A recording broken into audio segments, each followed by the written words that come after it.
Hello guys, আজকে আমি এসেছি ছাদে। আমার আর একটা গাছ লাগিয়েছে, ওর জন্য দেখাবার জন্য। কেমন দেখছেন আমাদের গ্রাম বাংলায় এখন খুব অত হাওয়া ভালো চলে না, কিন্তু অ্যাটলিস্ট ভালো হাওয়া চলছে, যেমনি দেখতে পাচ্ছেন।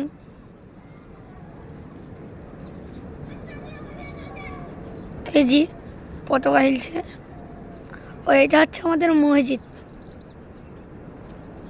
আমি আজকে দেখাবো আমাদের ড্রাগন ফলের গাছ। এই গাছটা তো আপনারা দেখেছেন, কত বড় বড় হয়ে গেছে।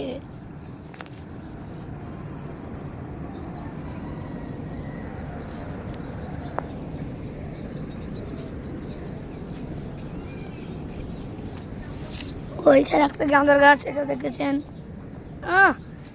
এইটাতে ফুল ফুটতে লেগেছে। ওইটা হচ্ছে প্লান্টের গাছ, কত বড়।